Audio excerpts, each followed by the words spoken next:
An extraordinary and rare meeting between representatives from two ancient people took place in Colombo, Sri Lanka, when a famed artist from Australia's First Nation community met leaders of Sri Lanka's Adivasi community.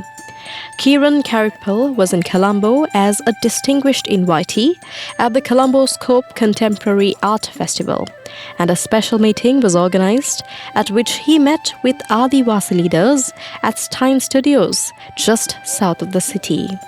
Speaking through interpreters, the Adivasi leaders discussed with Kieren many matters that are common to the two communities.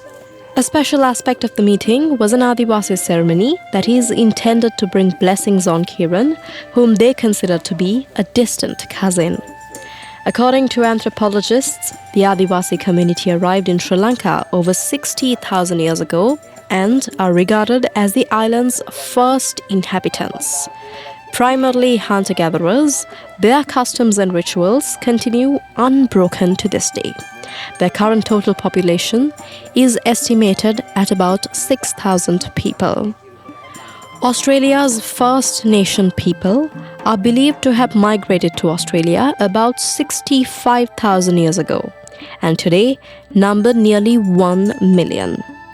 Kieren hails from Noyo, a remote community 220 kilometers south of Darwin in the Northern Territory, and is one of a selected few Australian artists to exhibit at the renowned International Art Festival in January 2024. He's been painting since he was 5 years old and has been the star of many exhibitions in Australia's largest cities. His paintings now sell for thousands of dollars. The meeting between Kieren and the Adivasi in Colombo marks a historic moment in which two ancient communities were brought back together again through art and culture.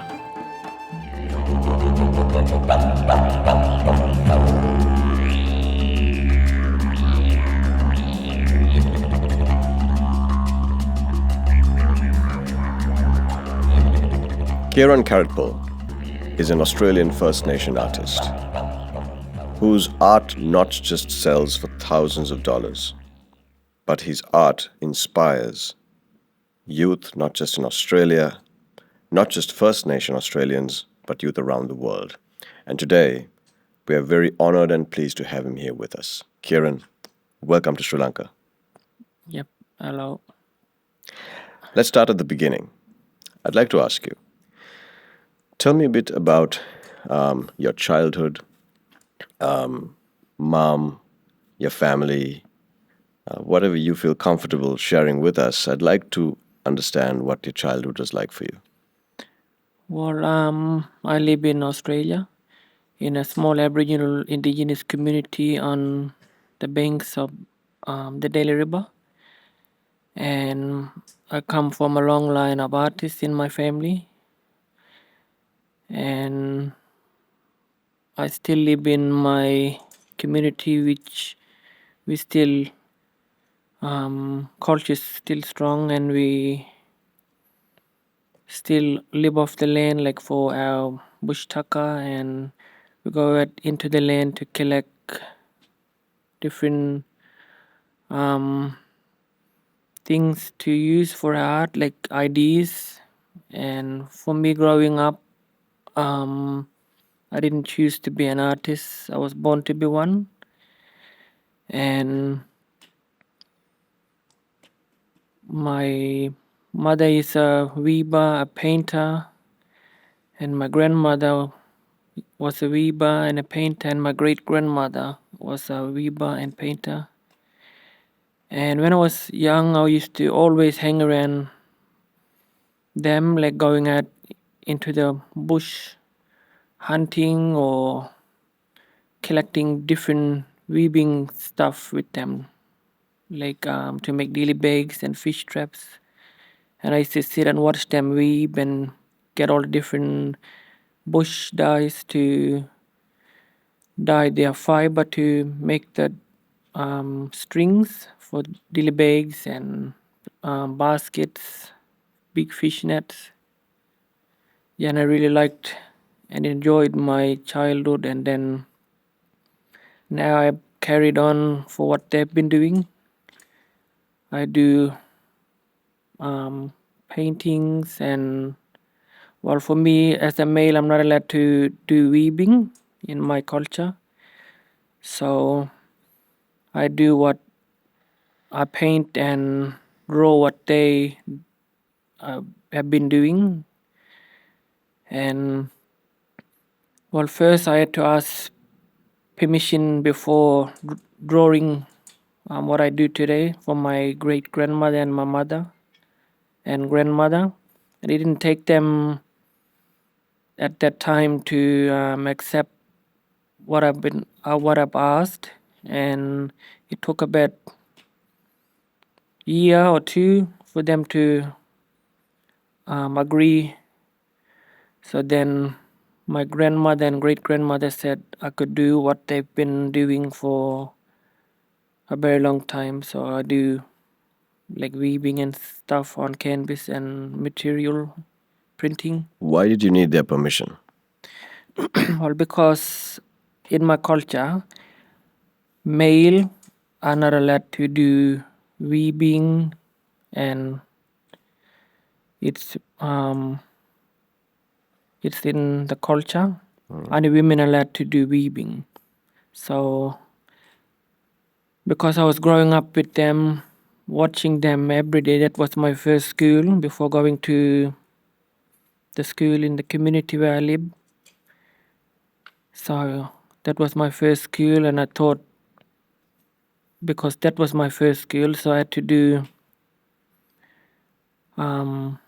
what they've been doing. And then I was thinking, how am I going to draw? I tried to do weaving, but I got smacked from my mom and grandma. And then we went out bush, and then I was scared to ask first, and then I said, and then I asked them if I could do what they were doing on canvas and stuff, and they didn't answer me at the time. And then I thought, oh, probably I upset them or something. And then we went home. I used to go to school, and it was still in the back of my mind, thinking, oh, they must have ignored me. But then I kept on hanging out with them, and then one day, then I was sitting with my grandmother and great grandmother outside their house, watching them doing weaving. And then my grandmother said to my great grandmother, "We got good news to tell him now." And then my grandmother said in her language, which is Ngenga Kurungur, said to me, "You are allowed to do drawings about weaving and stuff like." So yeah, and then I was really happy, and I was thinking that they forgot, but they still had it in the back of their mind. So I sat with them and then went home. I was really happy, and then I just got paper straight away and pencil, and then I started drawing and thinking, how am I going to do this? And I just kept on from that day on till today. That's an amazing story. What is your inspiration? So you got over the first hurdle of getting permission to, do what your grandmother and your great grandmother and your ancestors did. But what is the inspiration for your art? Is it nature? Is it culture? What is it? It's everything, like the land where we hunt, or the culture, and what I've like it's been passed down from thousands of years from my ancestors, 70,000 or more, Yeah. what they've been practicing, and then it kept on going from this generation, kept on going, and then to my generation, and then passing it on to the next generation who are coming up now in the community. And like I have a lot of young people, and like my niece or my nephews always walking past and seeing me doing painting, and they can sit and watch me and they can say, "What are you doing?" And then I say, "Painting." And then sometimes they can say, "Oh, can we help you with anything, or can we join in?" Yeah. So yeah. So it sounds like you're inspiring your own community beyond just your family. It also sounds like culture, community, and ancient traditions are a big part of not just your upbringing, but even your day to day life today. We were talking about it earlier. Because what you do is so unique and where you come from is so unique, I'd just like you to talk about how close and connected you remain to nature, even today when you go back home. How close are you to nature, and how close are you to things that your people have been close to for thousands of years? Well, for us as in indigenous Aboriginal people, we see ourselves like connected to the land, and like the plants, trees, and the river, water, different animals. Like in our culture, we when we born, and an elder from our clan group, like for me, particular when I was born, I came home. My grandmother came over to my house and said to my mother, "Oh, I'm gonna have to come back, like, or you can bring him to my house, or I can come here, and like I'll."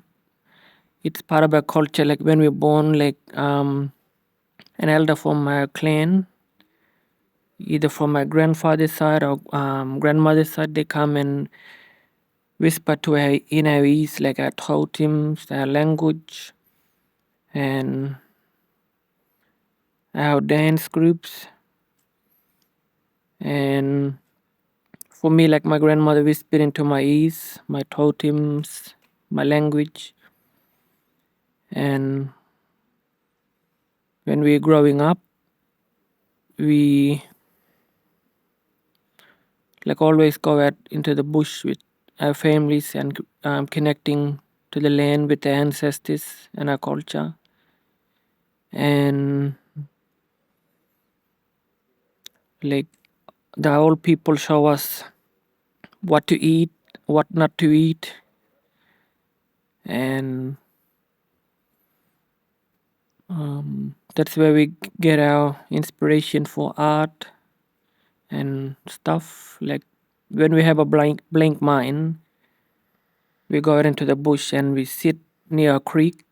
We listen to the water flowing, and the trees, the wind blowing through the leaves. We know our ancestors are there, and we know that they are watching us. But not only that, they give us new idea, like for art, and they tell us how to draw and paint.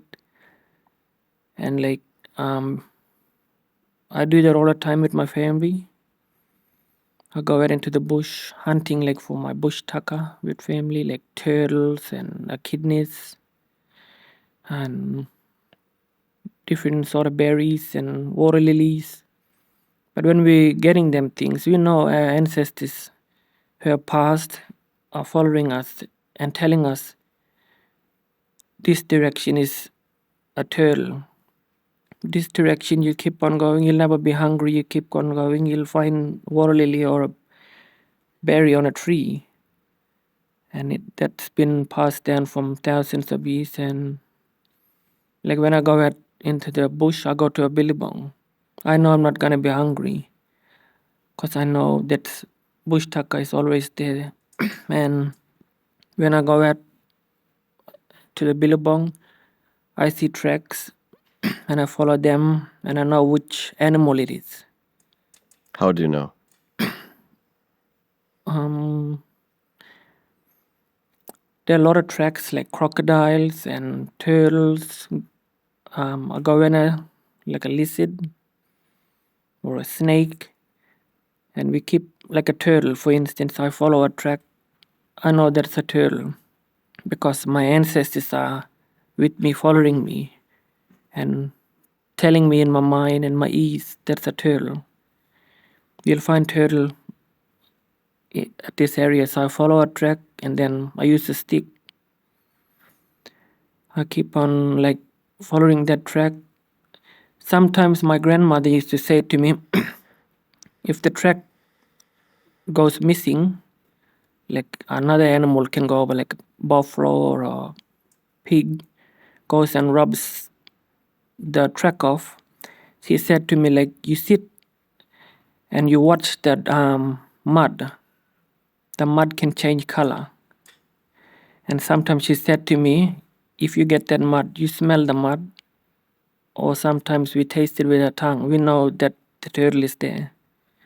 And then we, like a digging stick, we poke in the mud, and then we hear a noise hitting the shell of the turtle.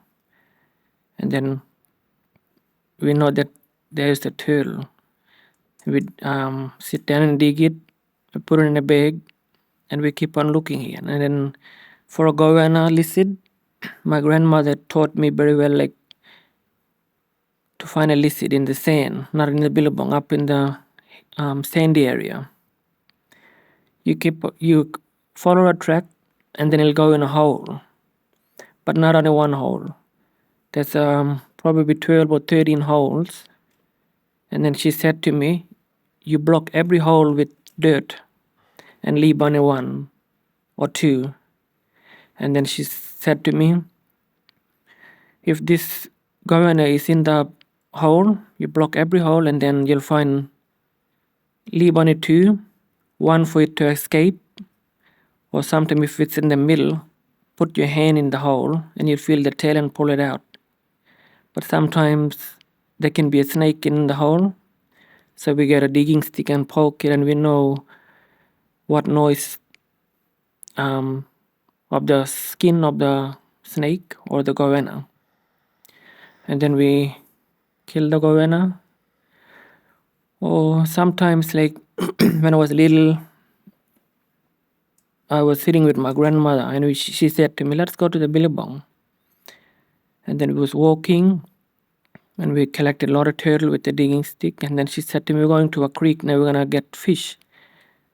And because of growing up in the community, I used to see a lot of fishing lines at the shop.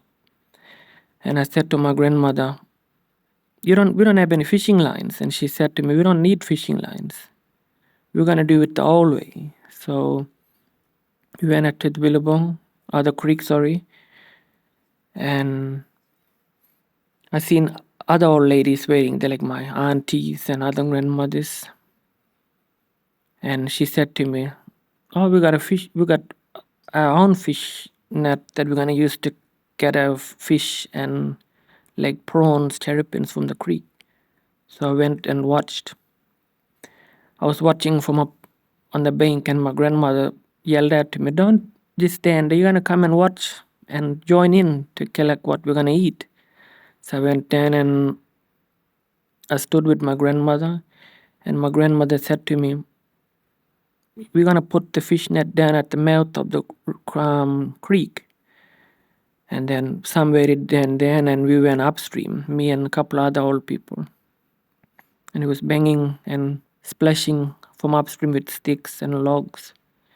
And then right up to where the fish net was, and then my grandmother said, you'll see up here where the other old people are, there'll be a lot of fish in the fish net. And when they lifted, I got a shock to see how much fish we caught. And then we went up, made a big fire on the coals. We cooked everything, and we ate most of the fish and took some home. And then I went to school the next morning. I was telling all the other kids that I didn't need a fishing line because my grandmother taught me very well. And yeah. Some of what you're saying, Kieren, just in terms of strategy, could be taught at the Harvard Business School. And yet these teachings and lessons come from thousands of years, passed down from generation to generation, honed and sculpted with each generation to make it better and better and better to what your grandmother taught you. All of these incredible lessons, which are often lost today to many of us, to modern generations. Which brings me to my next question. Now, you live in a very modern world, you live in a very modern nation, and you're a young person. How do you grapple with, manage this modern world and all of its attractions, all of its confusions and derailments? How do you manage the modern world and all of its mechanisms and gadgets with this very clear love and attachment that you have to tradition and culture? How do you keep it real? Well, I live in a community, and um, I like living in the bush. Like when I go away, like in the big city, um, I get lost, and like back home where I live, I know the old ancestors and people who have passed away, that their footprints are still there. So I follow that same footprints for my ancestors. But like when I come to a big city, I get lost because um, there are no footprints for me to follow. And like coming to a big city, because my totems, one of the totems are the stars up in the galaxy. And I come and I get lost looking up in the skies like I do at home. Like when I'm in the bush, out in the bush, I know I'm always safe because they're watching me and guiding me. Like when I'm in the forest, in a big jungle, I know I'm gonna get out of the jungle. But in the city, there's lots of high buildings and a lot of roads and tracks. I don't know how I'm gonna get from here to there or back to home or something. And like coming to a city, I know I'm lost, but I just managed to still live and walk around, and yeah, I just still manage to. You're just such a great ambassador for a young person who you have all your options available to you. You can move into a big city and you can do your art in a big city, probably earn a lot more money, probably even be even more successful, but you choose to remain connected to your community and to your land. And that's very, very inspiring, Kieren. Moving back to your art, we kind of understand what your motivation is, what inspires you, what your story is. Let's think about the future. Let's think about you came up, you were a struggling artist for a while. Your dream was to have your art exhibited around the world. It's now come true. You're part of the Colombo Scope exhibition here in Sri Lanka. But is that it? Is that all you want to achieve? Exhibit your art around the world? Or is that something more, something that you want to achieve that only Kieran knows, that maybe that you'd like to share with us today?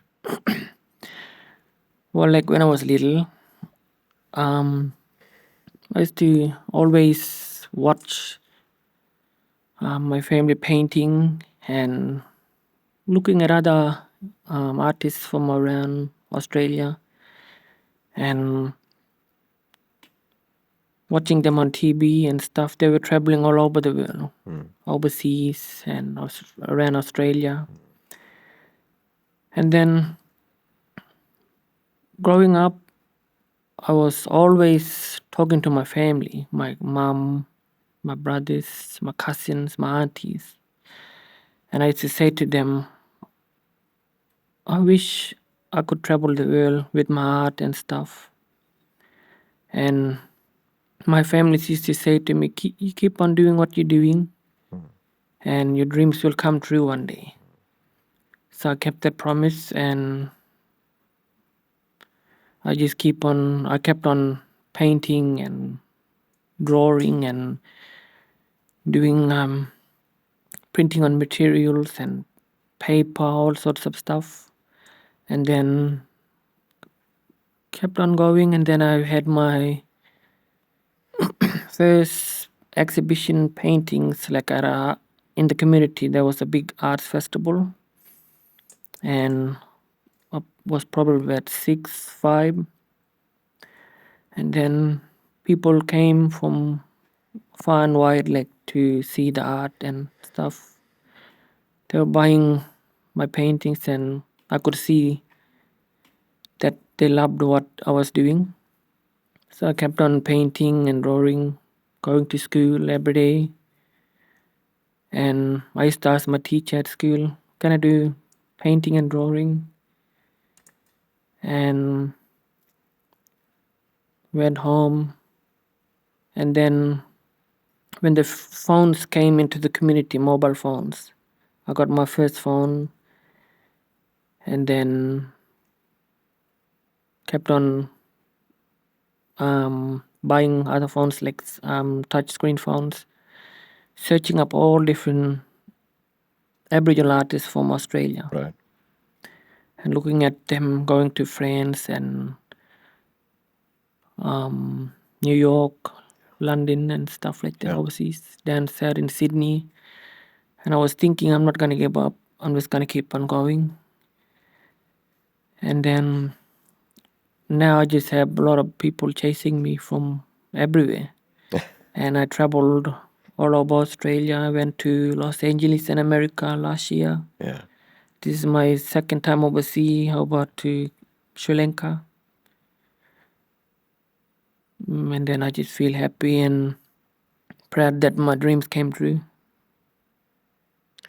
So your plan is to just keep doing what you're doing. Yeah, keep on doing what I'm doing, and never gonna let anything stop me until I get to where I wanna be, like all over the world, and see it before like I get older, and so my family can see, and my community and other young people can see what I've done, and probably they'll think, oh, if he done that, we can do it, then we can travel the world and stuff like that. Yeah, it's been fascinating talking to you, Kieren, and I wish we could do this for the entire day. But I do want to conclude with one final question to you. Leading up from what you were just saying, there are thousands, if not millions, of young people who might be listening to what you're saying today. And they might be in disadvantaged positions in society. They might be in little towns, in nations across the world, in Sri Lanka, in Australia.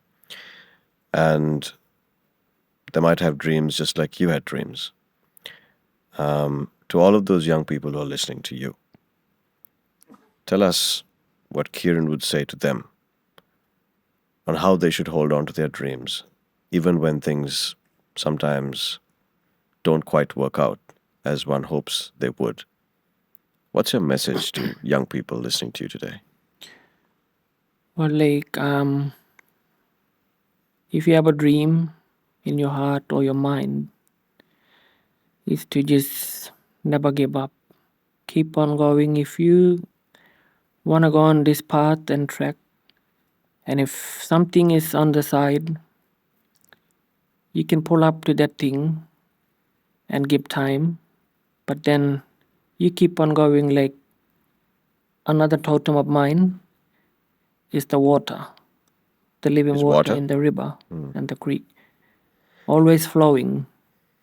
Never stopping. never stop. You keep on going. And if the tide comes from the sea, it blocks it. But you always think that the tide of the sea will never be there for that long. Couple of hours and it'll go out to the sea again, and the river and the creek will keep on flowing. And if there's another little creek on the sides that's still,